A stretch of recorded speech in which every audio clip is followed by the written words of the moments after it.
যে 1991 ইংরেজির ঘূর্ণিঝড়ের জলোচ্ছ্বাসের কারণে এখানে সব জায়গা জমি বাড়ি ভিটা সব বিলীন হয়ে গেছিল। তারপর আমরা বিভিন্ন দিকে চলে গেছিলাম, পরে পরবর্তীতে আবার একটু পরিস্থিতি সুবিধা হওয়ার কারণে আমরা এখানে এসে আবার ঘর বাড়ি বসতি স্থাপন করছি। কিন্তু এরপরে একটা বেড়িবাঁধ হয়েছে, বেড়িবাঁধটা কিন্তু স্থায়ী নয়, যার কারণে এটা আবার একই অবস্থায় ভেঙে যাচ্ছে। তা এখন এখানে প্রায় 13 লক্ষ মানুষের বসবাস। তো এখন যে বেড়িবাঁধটা করছে এখন এটা আবার নদীর গর্ভে তলিয়ে যাচ্ছে, এখন ভেঙে গেছে। তো এখন যদি আমরা এখানে বসবাসের জন্য আমরা খুব ঝুঁকিতে আছি। তো এখন যদি এই বেড়িবাঁধটা দ্রুত সম্পন্ন না হয় বা বেড়িবাঁধের কাজ না হয়, তাহলে 13 লক্ষ মানুষের জীবন নষ্ট হয়ে যাবে। সুতরাং এখন সরকার বা যে কোনো মাধ্যমে যে কোনো সাহায্যের বিনিময়ে এই বেড়িবাঁধটা যদি স্থায়ীকরণ করা হয়, দ্রুত কাজ সম্পন্ন করা হয়, তাহলে মানুষ জীবনযাপন কিছুটা দুর্বিষহ অবস্থা থেকে পরিত্রাণ পাবে আর মোটামুটি বসতি স্থাপন করার যোগ্য হবে।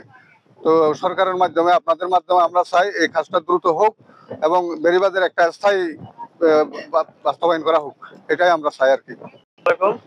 যে আমাদের বেড়িবাঁধটা গত 3 দিন আগে এই নদী গর্ভে তলিয়ে গেছে। এই অংশটা পুরোটাই দেখতেছেন, আস্তে আস্তে এই যে পুরো এই এখান দিয়ে সবগুলো চলে যাবে। প্রতিনিয়ত আমরা এটা একটা আশু বাস্তবায়ন চাচ্ছি সরকারের পক্ষ থেকে। এটা হয়েছিল আপনার 2016 সাল রোয়ানা পরবর্তী রোয়ানোর এখানে প্রায় 9 জন মানুষ মারা গিয়েছিল।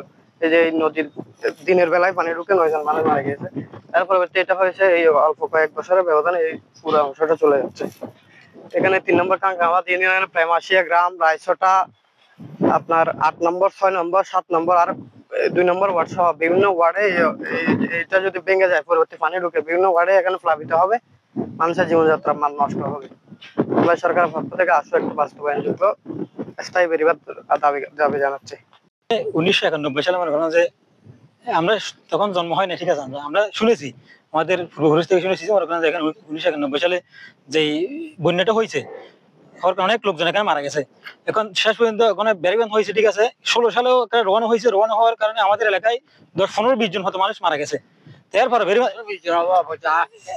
এখানে এরপর বাড়িঘর তো ক্ষতি হয়েছে, অনেক বাড়িঘর ক্ষতি হয়েছে আপনার বলার মতো না। এখানে থাকার পরিবেশ ছিল না। এখানে 16 সালের পরে বেড়িবাঁধ হওয়ার কারণে আমরা মনে করছি এখানে আসতে ওখানে থাকতে পারবো, কিন্তু এখন যে অবস্থা হয়েছে, এখন এখানে কাজের কিন্তু অনিয়ম হয়েছে, ঠিক আছে, কাজের কিন্তু অনেক অনিয়ম হয়েছে। আমরা দেখছি, আমি এখানে ব্যবসা করতাম, এখানে আমাদের দোকান ছিল, এখানে এমন অনিয়ম হয়েছে। অনিয়ম হওয়ার কারণে টেকসই হয় না কাজটা।